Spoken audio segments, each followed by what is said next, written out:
Thank you, everyone, and thank you very much to the organisers of this organisation, this event rather. It's a great honour to be here and to be speaking to all of you. And I'd also like to thank them very much for the title of the talk, Beginning, Becoming and Beyond, because I'm going to be talking to you about education of young children. The children that are in my care are from the ages of 5 to 12. We send them away just as they're beginning to get troublesome. And so we do our best to help them have a beginning that is a good platform and a becoming into something that is worthy of a beyond, which will be a responsible and beautiful young man or woman who contributes to their community and to the nation and to themselves. So that's where we're at. So let's look at education to start with and ask a few simple questions. First question is, what is it? Why do we do it? Who does it? And how is it done? And particularly in relation to our topic of beginning, becoming and beyond. So, a few years ago, I was teaching a class of girls history. They were 11 and 12 years old. Sometimes we like to give the boys and girls a little bit of a breathing space from each other, and this can be very useful to help them fill out in them and discover their own beautiful individual characteristics. So I asked the girls before we began the class, because we'd been studying ancient Egypt, ancient Greece and ancient Rome, and I said to them, girls, tell me the difference between those three. What is it that each individual civilization contributed to the story of humanity? What was their unique gift? This was the answer. Ready? This is what they gave me.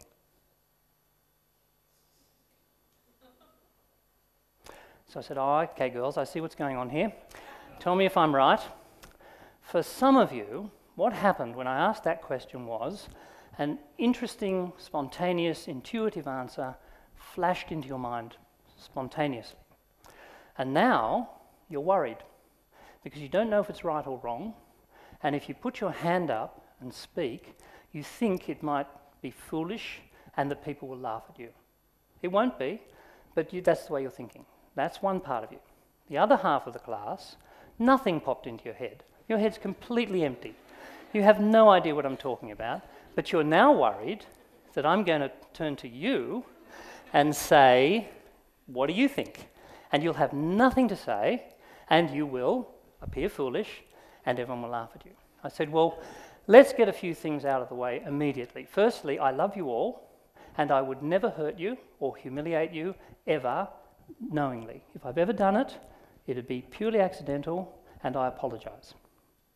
Secondly, I know you all, and I know you like each other, and that you would never do that to each other. So you're in no danger, you're safe. Now, I need one of you, one of the girls for whom an idea flashed into your mind, to put her hand up and tell me what it was. And one girl put her hand up, she looked at me, and she said, right, I think Egypt was mysterious and yellow, orange, and red. And I went, wow, what an answer. I said, I would never have thought of that. It would never have occurred to me to say that about ancient Egypt. What an intuitive, creative answer that was.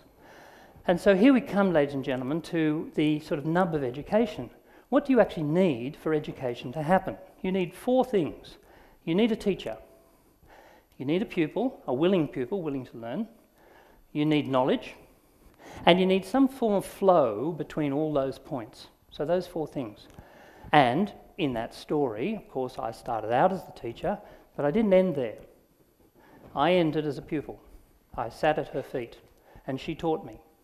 And then, of course, the door was open. She taught all the other girls as well. She'd opened a pathway, and all the conversation then began, and we could talk about the insightful curiosity of the Greeks, the organisational ability of the Romans, and the hint of danger at the edge of a lot of these civilizations with their armies and their wars. But that conversation can then begin. So, education taking place. So then the question is, who is a teacher? In that instance, it's quite a fluid position. There was a girl, I was reading her philosophy journal the other day. She's 8 years old. She has 3 brothers. And the topic that she was writing about was, who is my teacher? And praising her teachers. And she said, I have 3 brothers, and my teachers, they are my teachers, and they teach me patience and not to get annoyed. And I thought, right. I thought, that's an interesting point of view too, because everyone can be your teacher. Everyone in this room can be my teacher, I can be yours, and we can all be each other's. And this is where we begin to close in on our topic today, which is what I really want to share with you, is my view that to celebrate diversity, we have to find a common point. We have to find our teacher. We have to see the other, as it were, as our teacher. And I think being here in Western Sydney, we have a place which can be and is in fact a beacon light of exactly that, of a diverse culture almost unparalleled in the world, but which can stand as a beacon light of harmony, creativity, and just simple education, learning about each other. So the first question of who is my teacher, the possible answer is everyone. Now, why do we do education? What do we actually want to do? Well, Plato tells us that there's 2 reasons for educating. One is to acquire skills, because we want our accountants to be able to count, we want our plumbers to plumb, and we want people to know what to do so that they can contribute to society and get a reward in return. So far, so obvious. But the other thing that Plato says is we educate people for what he calls transformation of being. We want to take our children on a journey. We want to take them from where they are to where they can be. And we want that place to be a good place. We want to take a 6-year-old, and I teach and have under my care 5 and 6-year-olds, and they couldn't be lovelier. But if they're still banging their spoons on their high chairs when they don't get their way, when they're 30, we have a problem. So we take them on a journey from where they are to where they could be. And where they could be is anywhere. Compassion, understanding, tolerance, justice, a young woman or a young man who is a fine representative of all the work their parents and their teachers and their society have put in. And this is what we all really want from our education. But in particular, speaking of our key topic here, what we really want is young men and women who can see themselves in the other and the other in themselves. And that's an interesting piece of education. Remember, teacher, pupil, knowledge, and some sort of flow. And this is the knowledge we want. We want them to know that there is something of value that everyone has to contribute. They themselves have something of value to contribute, certainly, but then they can learn and absorb from others as well. So, how do we get there? Well, we have in our school, not uncommon, 4 houses. You have the colours, and you have the names of the houses, and there's competition between houses, and the children can be very fiercely loyal to their house and cheer them on and you know, be quite competitive about this. And we have a swimming carnival. So at this swimming carnival, there's one particular boy who's, I think it's probably fair to say he's not God's gift to swimming, but he's very courageous. So he went into every race. So by the time he'd finished, he was a little tired and there was a long race. The pool was empty, except for him. And here he comes, struggling away courageously, and everyone in the school, all the children in all the houses, are on their feet, chanting his name and cheering him on. And to me, that's a wonderful example. It's a simple example and not, you know, along the universal stage, but overcoming division, overcoming difference through the inspiration of a courageous act. And I think this is a hint as to where we're going here, because we have to look not so much at our minds, not so much at what we know, not so much at what we think, but what we feel. This is the doorway to unity. So, I was talking to a Japanese girl some years ago now, and she said, there are many paths up the mountain, but only one view from the top. And I was talking to another lady one day, and she was from a particular ethnic group, and that group had had a pretty rough time historically at the hands of another ethnic group. So far, so ordinary, so obvious, you know, this is a story that so many people could tell. And she was saying to me, look, this other group, these people, these persecutors, these historical enemies of ours, they're terrible. They've done all these terrible things. And she recited a litany of historical events, all of which are true. And then she said, but our group, look at us. We're compassionate, we're understanding, we have all these wonderful qualities. And I went away from there and I thought, we can all play that game. We can all compare our best with their worst. And magic, we win. Lucky us. And we can all go home and feel very happy about ourselves. Or we can change the rules a little and we compare our worst with their best. And then we're crummy and terrible and everyone else is wonderful, and then you get that cultural cringe thing happening. Or, third option, you can compare, if you're feeling particularly gloomy, you can compare our worst with their worst. And you get this whole idea that the whole litany of human history is one unbroken, sorry tale of persecution and war and destruction and disease, and there's nothing worth really. You might as well buy the razor blades now, go home, and in the sad loneliness of your home, end it all. But, and you won't be surprised to hear that this is the one I'm advocating, because we all play this game. This is the thing. We play, and we don't just play it when it comes to cultures and religions. We play it when it comes to politics, social issues, our neighbour, who puts the music on too loud, because we can play another game, and that game is comparing our best with their best. For example, taking the best of Christianity and self-sacrificial love, doing unto others as you would have them do unto you, loving your neighbour as yourself. The best of Islam, which is this still, peaceful simplicity of faith in a guiding, creative consciousness, and this sense of community that transcends all national boundaries. I was lucky enough to be standing in Al-Aqsa Mosque some years ago now, and as soon as I went in, I had what to me is one of the seminal experiences of my life. I was immediately transported into that world of stillness and peace and breadth and limitlessness, and I felt that I had been privileged to actually touch the heart of Islam. I'm not a Muslim, but I really felt privileged to actually stand in that space and to really understand the beauty of that wonderful contribution to civilization. And then Judaism, you have obviously their giving to the human race ethical monotheism and everything else that goes with that, the serenity of Buddhism, the joyous seeing of the divine in everything of Hinduism, the universality of Baha'i. I could go on and on and on. Seeing the best in everyone is a great place to start in relation to coming to this unity first and then enjoying the differences after that.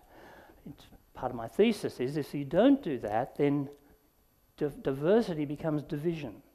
Difference becomes a sort of rivalry and ultimately a warring difference. So that's where we're at. And now, how do we get there? As I said before, this is a heart thing. This isn't a head thing. The head, the talent of the mind is to cut and weigh and measure and essentially to divide, to compare one thing with another. The heart, the seat of love in the body, is in our beings, is where we unite. When we're talking about education, for example, love is the elephant in the room. Without it, nothing much happens. With it, it doesn't actually matter what else isn't happening. Something magical is going to happen.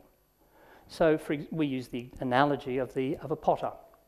You get a lump of clay and you get two hands. You need both.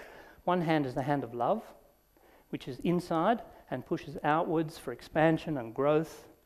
And the outside hand is a hand of regulation, of discipline. Discipline in the best sense of that word, which gives a shape to what we're creating, and in this case, children's minds and hearts.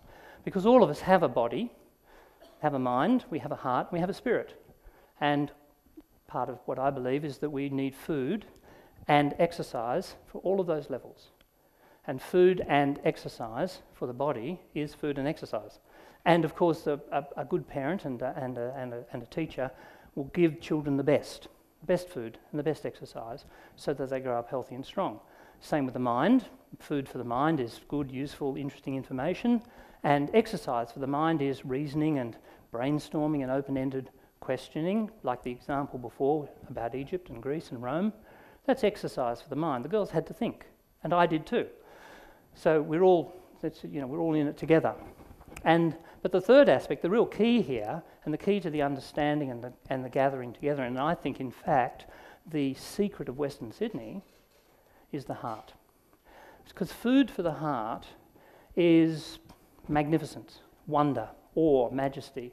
And you get this into a child by feeding them things like Mozart and Shakespeare, but the Mahabharata, the poems of Rumi, the 36 Scenes of Mount Fuji by Hokusai, beautiful art, beautiful music, beautiful literature. And the exercise for the mind is getting them up and doing it, getting them to perform, getting them to sing, getting them to memorize poems, and making it part of their actual being. This is the key to finding out how beautiful the world is without necessarily tolerating injustice. Don't get me wrong, I'm not talking about that. I think people need courage to face up to inequity and injustice, but if they do it from a position of love, how much more effective is their response going to be when correction is needed? And this is where there's another aspect to emotional education, which is in the playground. This is where you learn tolerance, and you learn forgiveness, and you learn resilience. This is all part of emotional education. But the fixing agent, in my opinion, is the spirit. Because this is who we really are. This is where we actually live. Who are you really? And food for the spirit, well, there's many brands of food for the spirit, but the key food for the spirit is stillness and peace and contemplation and just being yourself in a moment of peace and stillness. And we do this with the children. We punctuate their day with moments of stillness. And I thought that I would like to conclude by inviting you to do the same. Now, the only time you can be still is now, and the only place you can be still is here. So, just for a few moments, come into your body. Some of you may be surprised that you left it, but some of you might have. You're thinking about, that was a nice lunch and when's morning tea? Afternoon tea, rather. So, come into your body, sit in that chair, be in this room, and just be simply conscious of yourself and conscious of everyone else.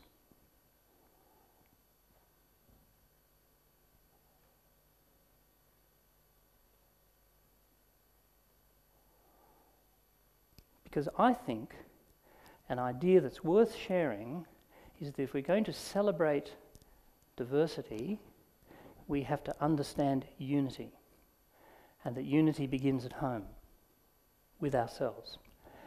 And the only place you can be in unity and with yourself is here, and the only time where you can do that is now. Thank you.